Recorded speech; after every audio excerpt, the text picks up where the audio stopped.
Hello बच्चों, तो कैसे हैं आप सभी? उम्मीद करते हैं आप सभी अच्छे होंगे। आज की इस क्लास में हम ज्योग्राफी के फर्स्ट चैप्टर के सभी वीवीआई सब्जेक्ट के क्वेश्चन को करने वाले हैं। ये सभी क्वेश्चन बहुत ज़्यादा इंपॉर्टेंट है और ये क्वेश्चन आपके एग्जाम में बार-बार क्या किए जाते हैं? पूछे जाते हैं। आप इन सभी क्वेश्चन को अच्छे से याद कर लेना और अपने नोटबुक में नोट कर लेना, क्योंकि यहीं से क्वेश्चन क्या करते हैं? पूछते हैं और जो भी इस चैप्टर के इम्पोर्टेंट से भी ज़्यादा इम्पोर्टेंट क्वेश्चन है, उसे क्या कर लिया गया है? नोट कर लिया गया है। उम्मीद करते हैं आप सभी अच्छे से सभी क्वेश्चन को क्या कर लीजिएगा? याद कर लीजिएगा। टाइम को वेस्ट ना करते हुए चलते हैं अपने क्वेश्चन के ऊपर। तो जो हमारा पहला क्वेश्चन है, ये क्वेश्चन है, भारत में जनसंख्या के असमान वितरण के लिए जिम्मेदार 2 कारक लिखिए। तो जो जनसंख्या है, ये असमान रूप से पूरे भारत में फैली हुई है। इसके 2 कारण कौन-कौन से हैं? तो 2 कारक हैं निम्नलिखित। पहला है भौतिक कारक और दूसरा है आर्थिक कारक। भौतिक कारक वैसे कारक होते हैं जो जनसंख्या को वितरण को प्रभावित करते हैं, जैसे जलवायु कारक आ जाएगा, भू आकृति हो जाएगा। आर्थिक कारक वैसे कारक होते हैं, ये भी जनसंख्या को इफ़ेक्ट करते हैं, वितरण को प्रभावित करते हैं। इनमें हमारा होता है औद्योगीकरण होता है, फिर से शहरीकरण होता है, नगरीयकरण होता है, ये जनसंख्या वितरण को क्या करते हैं? प्रभावित करते हैं। हमारा सेकंड नंबर जो क्वेश्चन है, ये क्वेश्चन है, जनसंख्या को वितरण को प्रभावित करने वाले 4 भौगोलिक कारणों को लिखना है, जो जनसंख्या वितरण को क्या करते हैं? प्रभावित करते हैं। जनसंख्या वितरण को प्रभावित करने वाले 4 भौगोलिक कारक निम्नलिखित हैं। हमारा पहला आ जाएगा जल की उपलब्धता, जहाँ पर जल रहेगा वहाँ पर जनसंख्या ज़्यादा रहेगी। दूसरा है भू आकृति, यदि भूमि मैदानी है तो जनसंख्या रहेगी, यदि पर्वतीय और पठारी है तो जनसंख्या नहीं रहेगी। तीसरा आता है मिट्टी, मिट्टी यदि उपजाऊ है तो जनसंख्या नहीं रहेगी, यदि उपजाऊ है तो जनसंख्या रहेगी, यदि उपजाऊ मिट्टी नहीं है तो जनसंख्या नहीं रहेगी। चौथा नंबर पे आता है खनिज, यदि वहाँ पर रिसोर्सेज से संसाधन पाए जाते हैं तो जनसंख्या रहेगी, नहीं पाए जाते हैं तो जनसंख्या कम पाई जाएगी। और पाँचवां नंबर है औद्योगीकरण, यदि कहीं पर कल कारखाने हैं, फैक्ट्री ज़्यादा बना हुआ है तो वहाँ पर जनसंख्या देखने को मिलती है, और जहाँ पर जनसंख्या कम मिलती है वहाँ पर औद्योगीकरण का भी क्या होता है? कमी होता है। हमारा 3 नंबर जो क्वेश्चन है, इस क्वेश्चन को देख लेते हैं। ये क्वेश्चन बोल रहा है जनसंख्या परिवर्तन के 2 कारण बताएँ, यानी जनसंख्या में जो बदलाव होता है इसके 2 कारण कौन-कौन से हैं? जनसंख्या में परिवर्तन 2 कारणों से होता है, जन्म के कारण होता है और मृत्यु के कारण होता है। जनसंख्या में परिवर्तन एक और कारण होता है, उससे भी होता है, जिसे हम लोग कहते हैं प्रवास। यदि जनसंख्या एक स्थान से दूसरे स्थान तक चली जाती है, तो भी जनसंख्या परिवर्तित हो जाती है। एक-एक करके इन दोनों को समझ लेते हैं। जन्म दर है, किसी देश में 1 वर्ष में प्रति 1000 व्यक्तियों पर जन्म लिए गए बच्चों की संख्या को हम लोग जन्म दर कहते हैं। मृत्यु दर क्या होता है? किसी देश में 1 वर्ष में प्रति 1000 व्यक्तियों पर मृत व्यक्तियों की संख्या को हम लोग क्या कहते हैं? मृत्यु दर कहते हैं। ये 2 ऐसे कारण हैं जो जनसंख्या को इफ़ेक्ट करते हैं। जैसे जहाँ पर जन्म दर ज़्यादा हो जाएगा तो उसकी जनसंख्या बढ़ जाएगी, मृत्यु दर ज़्यादा हो जाएगा तो वहाँ की जनसंख्या घट जाएगी। ये जनसंख्या को क्या कर रही है? परिवर्तित कर रही है। अब अगले क्वेश्चन के ऊपर चलते हैं। हमारा जो 4 नंबर क्वेश्चन है, ये क्वेश्चन बोल रहा है 2011 की जनगणना के अनुसार भारत में 2 सबसे सघन जनसंख्या घनत्व वाले राज्य कौन हैं? मतलब क्वेश्चन पूछ रहा है 2011 की जनगणना के अनुसार सबसे सघन जनसंख्या घनत्व वाले राज्य कौन से हैं? तो ये 2 जो सबसे जनसंख्या घनत्व वाले राज्य हैं, एक है हमारा बिहार और दूसरा है पश्चिम बंगाल। बिहार का जनसंख्या जो घनत्व है, ये 1102 व्यक्ति प्रति वर्ग किलोमीटर है, और पश्चिम बंगाल का जनसंख्या घनत्व हमारा है 1029 व्यक्ति प्रति वर्ग किलोमीटर। ये जो है कहीं-कहीं पर आंकड़े लिखे रहते हैं 1011, कितना लिखा रहता है? 1000, आंकड़े 1011 नहीं रहते हैं, कहीं-कहीं पर लिखा रहता है 1006 व्यक्ति प्रति वर्ग किलोमीटर। तो आपको देख कर के घबराना नहीं है, कहीं-कहीं पर आंकड़ा ऐसे दिया रहता है कि जो बिहार है, इसका जनसंख्या घनत्व 1006 व्यक्ति प्रति वर्ग किलोमीटर है। तो आपको 1006 व्यक्ति प्रति वर्ग किलोमीटर को भी क्या कर देना है? टिक कर देना है। अगला क्वेश्चन देख लेते हैं। हमारा अगला क्वेश्चन है, ये क्वेश्चन को पहले ही हमने देखा है। जन्म दर क्या है? ये भी बहुत ज़्यादा इंपॉर्टेंट क्वेश्चन है। जन्म दर क्या है? किसी देश में 1 वर्ष में प्रति 1000 महिलाओं द्वारा जन्म दिए गए बच्चों की संख्या को हम लोग क्या कहते हैं? जन्म दर कहते हैं। बहुत ज़्यादा इंपॉर्टेंट क्वेश्चन है, इसे आप लोग याद कर लीजिएगा। हमारा अगला जो क्वेश्चन है, ये क्वेश्चन देख लेते हैं। अब क्वेश्चन पूछ रहा है स्थिर जनसंख्या क्या है? मतलब रुकी हुई जनसंख्या क्या है? न जनसंख्या बढ़ रही है और न जनसंख्या घट रही है। तो ये कैसी जनसंख्या है? जब जन्म दर और मृत्यु दर के बीच अंतर शून्य हो जाता है, यानी जन्म दर ज़्यादा होता है, ना मृत्यु दर ज़्यादा होता है। दोनों बराबर में होते हैं, यानी उनका अंतर क्या हो जाता है? शून्य हो जाता है, तो उसे स्थिर जनसंख्या कहते हैं। यह समय 1901 से लेकर के 1921 का था। इस समय में जनसंख्या न बढ़ रही थी, न जनसंख्या घट रही थी। हमारा अगला जो क्वेश्चन देख लेते हैं। हमारा अगला क्वेश्चन है 7 नंबर। ये बोल रहा है अशोधित मृत्यु दर की गणना कैसे की जाती है? मतलब पूछ रहा है मृत्यु दर क्या है? देख लेते हैं, इसके आंसर देख लेते हैं। ये बोल रहा है किसी वर्ष में प्रति 1000 व्यक्तियों पर मृत लोगों की संख्या को अशोधित मृत्यु दर कहते हैं। इसका जो फार्मूला होता है, ये होता है मृत लोगों की संख्या, उससे उसके बाद होता है उस वर्ष लोगों की कुल जनसंख्या से हम लोग कितना से गुणा करा देते हैं? 1000 से गुणा करा देते हैं, तो हमारा क्या निकल जाता है? अशोधित मृत्यु दर। क्वेश्चन नंबर जो 8 है, ये क्वेश्चन है जन्म दर और मृत्यु दर में क्या अंतर है? यानी जन्म दर में और मृत्यु दर में क्या अंतर है? तो जन्म दर और मृत्यु दर में निम्नलिखित अंतर है। जन्म दर और मृत्यु दर में निम्नलिखित अंतर है। जन्म दर क्या होता है? तो एक वर्ष में प्रति 1000 जनसंख्या पर होने वाले जीवित जन्मों की संख्या को क्या कहते हैं? जन्म दर कहते हैं। और मृत्यु दर क्या होता है? एक वर्ष में 1000 जनसंख्या पर होने वाली मौतों की संख्या को क्या कहते हैं? मृत्यु दर कहते हैं। जन्म दर क्या करता है? ये जनसंख्या वृद्धि को बढ़ाता है और मृत्यु दर क्या करता है? ये जनसंख्या वृद्धि को घटाता है। अगला देख लेते हैं हमारा अंतर क्या है? हमारा अगला अंतर है, यह जनसंख्या बढ़ने का कारण है और यह जो है जनसंख्या घटने का कारण है। मतलब जन्म दर से जनसंख्या बढ़ती है और मृत्यु दर से जनसंख्या घटती है। अगला क्वेश्चन देख लेते हैं, हमारा क्वेश्चन नंबर 9 है। ये क्वेश्चन है, भारत में जनसंख्या वृद्धि की अवधियों को लिखें। मतलब जो भारत की जनसंख्या बढ़ी है, इसकी क्या-क्या अवधि है? किस अवधि में कितनी जनसंख्या बढ़ी है और किस अवधि में सबसे ज़्यादा जनसंख्या बढ़ी है? तो ये जो है भारत में जनसंख्या वृद्धि की 4 अवधियाँ हैं। कितनी अवधि है? जो निम्नलिखित है। 4 अवधि है जो निम्नलिखित है। हमारा पहला अवधि है 1901 से लेकर के 1921 की अवधि। इसमें जनसंख्या स्थिर थी, ना बढ़ रही थी, ना घट रही थी। माइनस में भी चली गई थी। एक समय आया था जब इसमें जनसंख्या माइनस में चली गई थी। दूसरा जो हमारा अवधि है, ये अवधि 1921 से लेकर के 1951। इस समय जनसंख्या धीरे-धीरे बढ़ना स्टार्ट की थी। क्यों की थी? क्योंकि इसमें स्वास्थ्य सुविधाएँ सुधर रही थी। हमारा तीसरा है, ये 1951 से लेकर के 1981 है। इसमें जनसंख्या क्या कर रही थी? इसमें जनसंख्या का विस्फोट हुआ था, बहुत तेज़ी से जनसंख्या बढ़ गई थी। और हमारा जो चौथा अवधि है 1981 से लेकर के अब तक का है, इसमें जनसंख्या क्या हुई थी? इसमें जनसंख्या न बढ़ रही है, न घट रही है, ये बराबर के पैमाने पर है। हम अपना अगला क्वेश्चन देख लेते हैं, हमारा अगला और 10 नंबर क्वेश्चन है।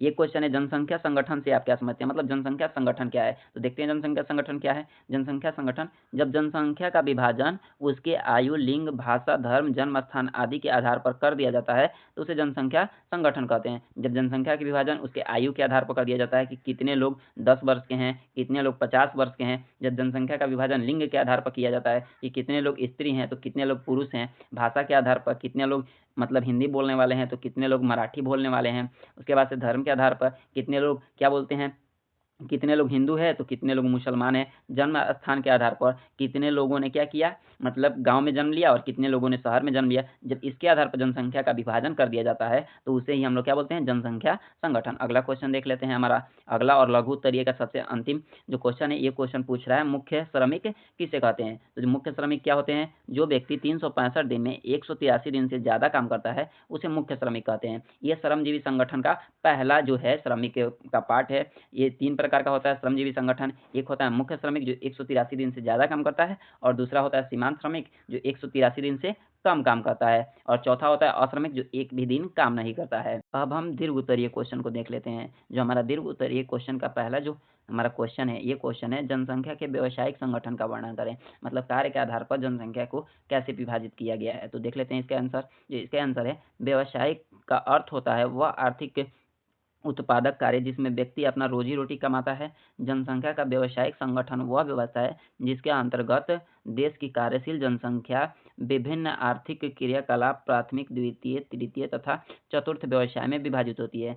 मतलब व्यवसाय का अर्थ होता है वह आर्थिक उत्पादक जिससे व्यक्ति अपना रोजी-रोटी कमाता है, और इसमें जनसंख्या का, देश का जो जनसंख्या है, इसको उसके कार्य के आधार पर प्राथमिक, द्वितीय और तृतीय तथा चतुर्थ व्यवसायों में क्या कर दिया गया है? बाँट दिया गया है। इसको एक-एक करके हम लोग क्या कर लेते हैं? समझ लेते हैं कि प्राथमिक व्यवसाय क्या होता है, द्वितीय व्यवसाय क्या होता है और तृतीय व्यवसाय क्या होता है। जो प्राथमिक व्यवसाय होता है, प्राथमिक व्यवसाय में कृषि, वनों से लकड़ी काटना, मछली पकड़ना, खनन इत्यादि को शामिल किया गया है। भारत में 58.2% कामगार प्राथमिक व्यवसाय में लगे हुए हैं, जिनमें कृषक और कृषक मजदूर हैं। मतलब कि प्राथमिक व्यवसाय में क्या किया जाता है? कृषि कार्य किया जाता है, पशुपालन किया जाता है, वनों से लकड़ी काटा जाता है, मछली पकड़ा जाता है और खनन कार्य किए जाते हैं। इसमें 58% जनसंख्या क्या किया है? मतलब कार्य करती है। इसमें कृषक और कृषक मजदूर क्या है? शामिल हैं। कृषक और कृषक मजदूर कहने का मतलब हुआ, कृषक वैसे लोग होते हैं जिनके पास अपनी ज़मीन होती है, ये लोग अपनी ज़मीन पर खेती करते हैं। कृषक मजदूर क्या होते हैं? ये लोग वैसे कृषक मजदूर होते हैं जिनके पास अपनी ज़मीन नहीं होती। ये लोग दूसरे किसी की ज़मीन पर क्या करते हैं? मज़दूरी करते हैं, खेतों में काम करते हैं। हमारा 2 नंबर देख लेते हैं। ये द्वितीयक व्यवसाय, इस व्यवसाय के अंतर्गत क्या किया जाता है? इसमें फैक्ट्री उद्योग, लघु उद्योग, खनिज उद्योग और बिजली निर्माण, बिजली उत्पादक इत्यादि को शामिल किया गया है, जिसमें भारत की 4.2% कामगार घरेलू उद्योगों में लगे हुए हैं। ये हो जाएगा हमारा तृतीयक व्यवसाय। क्या है? तृतीयक व्यवसाय के अंतर्गत इस क्षेत्र को सेवा क्षेत्र कहा जाता है। इसमें संचार, परिवहन, बैंकिंग, वाणिज्य इत्यादि को शामिल किया गया है। भारत की 37.6% कामगार तृतीय क्षेत्र में है। इसको सेवा क्षेत्र, तृतीय क्षेत्र को सेवा क्षेत्र क्यों कहा जाता है? क्योंकि यह प्राथमिक क्षेत्र और द्वितीय क्षेत्र को क्या करता है? सेवा प्रदान करता है, इसीलिए इसको सेवा क्षेत्र कहा जाता है। इसमें संचार यानी बातचीत करना शामिल है, परिवहन यानी एक स्थान से दूसरे स्थान तक जाना शामिल है, बैंकिंग यानी बैंकों के बारे में, वाणिज्य यानी व्यापार के बारे में बताया गया है।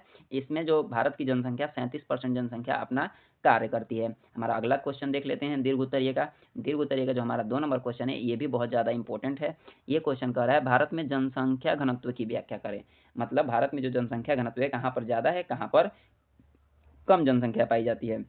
इसका आंसर देख लेते हैं हम लोग। तो जो हमारा इसका आंसर हो जाएगा, ये है भारत विश्व के अधिक जनसंख्या घनत्व वाले देशों में से एक है। मतलब भारत वैसे देशों में से आता है जिसका जनसंख्या घनत्व काफ़ी ज़्यादा है। 2011 की जनगणना के अनुसार भारत का औसत जनसंख्या घनत्व लगभग 382 व्यक्ति प्रति वर्ग किलोमीटर था। 2011 में भारत की जनसंख्या 382 व्यक्ति प्रति वर्ग किलोमीटर था।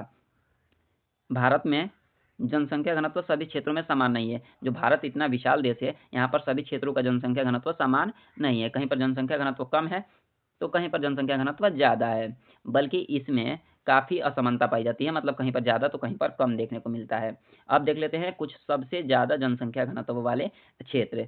सबसे अधिक जनसंख्या घनत्व वाले क्षेत्र उत्तरी मैदान जैसे उत्तर प्रदेश, बिहार, पश्चिम बंगाल, केरल और दिल्ली जैसे जनसंख्या घनत्व में सबसे ज़्यादा है। इनका जनसंख्या घनत्व सबसे ज़्यादा है। इसका प्रमुख कारण है उपजाऊ मिट्टी। मतलब ये जो क्षेत्र हैं, यहाँ पर काफ़ी उपजाऊ मिट्टी पाई जाती है। फिर से आता है समतल भूमि। यहाँ पर भूमि जो है वो समतल है, मैदानी है। यहाँ पर अनेक कार्य करना आसान है। फिर से आता है पर्याप्त जल। यहाँ पर जल की कोई कमी नहीं है, पर्याप्त मात्रा में लोगों के लिए जल है। उसके बाद से आता है विकसित कृषि। यहाँ पर कृषि का भी काफ़ी अच्छा विकास हो चुका है। यहाँ पर उद्योग और अन्य अवसर भी प्राप्त है, जिसके कारण ये जनसंख्या घनत्व वाले क्षेत्रों में आता है, अधिक जनसंख्या घनत्व वाले। अब देख लेते हैं निम्न जनसंख्या घनत्व वाले कौन-कौन से ऐसे क्षेत्र हैं। तो कम जनसंख्या घनत्व वाले क्षेत्र, हिमालय जहाँ पर परमानेंट बर्फ गिरा रहता है, इस क्षेत्र में भी कम जनसंख्या पाई जाती है। थार का मरुस्थल है, यहाँ पर भी जनसंख्या कम पाई जाती है।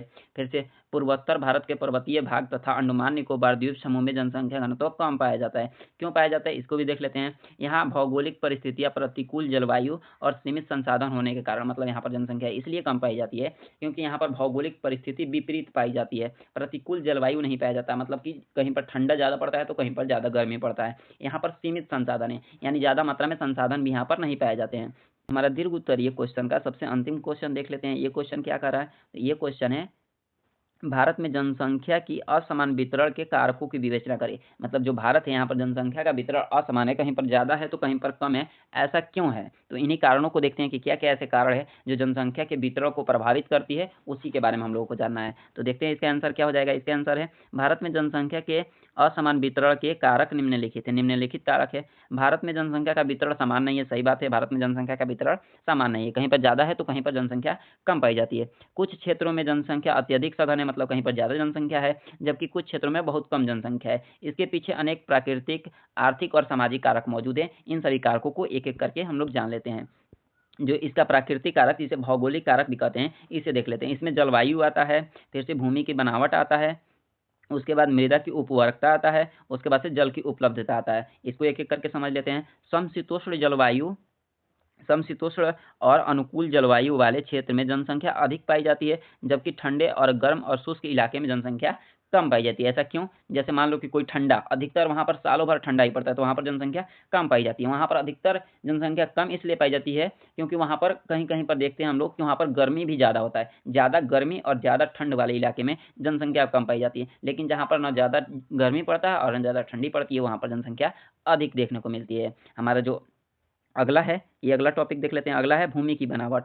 समतल मैदान में जनसंख्या ज़्यादा बसती है। समतल मैदान, जहाँ पर भूमि समतल होता है, वहाँ पर जनसंख्या ज़्यादा होती है, जबकि पर्वतीय और पठारी क्षेत्र में कम जैसे पर्वत और पठारों में जनसंख्या कम इसलिए होती है क्योंकि वहाँ पर कोई कार्य करना आसान नहीं होता है। जैसे घर बनाना आसान नहीं है, सड़क बनाना आसान नहीं है, लेकिन ये सभी कार्य मैदानी क्षेत्र में, समतल क्षेत्र में आसानी होता है। उसके बाद से आता है मृदा की उपउर्वरकता। उपजाऊ मिट्टी वाले क्षेत्र में ज़्यादा लोग रहेंगे। ये उपजाऊ मिट्टी कहाँ पर पाई जाती है? ये गंगा और ब्रह्मपुत्र के मैदान में पाई जाती है, जबकि जहाँ पर कम मिट्टी उपजाऊ है, वहाँ पर जनसंख्या नहीं पाई जाएगी। फिर से देखते हैं जल की उपलब्धता। नदियों के पास जनसंख्या ज़्यादा होती है, वहाँ पर जनसंख्या सघन पाई जाती है, लेकिन जहाँ पर पानी कम होता है, वहाँ पर जनसंख्या नहीं पाई जाती है। अगला हम अपना क्वेश्चन देख लेते हैं। इसका जो 2 नंबर कारण है, ये 2 नंबर कारण क्या है? ये है आर्थिक कारक। आर्थिक कारक में आप देख लेते हैं क्या-क्या है? इसमें आता है कृषि का विकास। विकसित कृषि क्षेत्र में जनसंख्या अधिक बसती है। जनसंख्या अधिक क्यों बसती है? क्योंकि वहाँ पर कृषि का विकास हो चुका है। अब वहाँ पर पुराने ज़माने के जैसे खेती नहीं किया जाता है। उद्योग एवं रोज़गार, जहाँ पर उद्योग और रोज़गार भी होंगे, वहाँ पर भी जनसंख्या अधिक बसती है। औद्योगिक और शहरी क्षेत्र में रोजगार के अवसर का अधिक होने के कारण जनसंख्या अधिक आकर्षित होती है मतलब वहाँ पर ज़्यादा बसती है। परिवहन और संचार, बेहतर परिवहन और संचार सुविधाएँ जनसंख्या के बसावट को बढ़ाती है। मतलब जहाँ पर बेहतर सड़क तंत्र होगा, आने-जाने की सुविधाएँ अच्छी होगी, वहाँ पर जनसंख्या ज़्यादा रहेगी और एक-दूसरे से कम्युनिकेट करने के लिए संसाधन ज़्यादा होंगे, वहाँ पर भी जनसंख्या ज़्यादा बसेगी। अब देख लेते हैं हमारा लास्ट जो है सामाजिक कारण क्या है? सामाजिक और ऐतिहासिक कारक। यदि कहीं पर शहर ज़्यादा है, तो भी वहाँ पर जनसंख्या ज़्यादा रहेगी। बड़े शहरों में शिक्षा, स्वास्थ्य और अन्य सुविधाओं के कारण जनसंख्या घनत्व ज़्यादा होता है। ऐतिहासिक कारण प्राचीन सभ्यताओं का विकास नदियों के किनारे हुआ, जिससे वहाँ आज भी जनसंख्या अधिक पाई जाती है। ये सही बात है कि जो प्राचीन समय की जितने भी सभ्यताएँ थी, उनका विकास नदियों के किनारे हुआ था। वहाँ पर जनसंख्या अधिक इसलिए पाई जाती है क्योंकि वहाँ पर पानी ज़्यादा मौजूद रहता है। फिर से देखते हैं रोज़गार और बेहतर जीवन की तलाश में भी कम विकसित क्षेत्र से लोग विकसित क्षेत्र की ओर क्या करते हैं? प्रवास करते हैं। मतलब कि यदि कहीं कम विकसित क्षेत्र है, कहीं पर ज़्यादा विकसित क्षेत्र है, तो प्रवास करके लोग विकसित क्षेत्र में चले जाते हैं। ये हमारा हो जाता है इस चैप्टर का ऑल सब्जेक्टिव वीवीआई क्वेश्चन समाप्त। एक-एक करके आप सभी क्वेश्चन को नोट कर लीजिएगा और वीडियो को लाइक, शेयर एंड सब्सक्राइब कर दीजिएगा। मिलते हैं अगले क्लास में, तब तक के लिए धन्यवाद।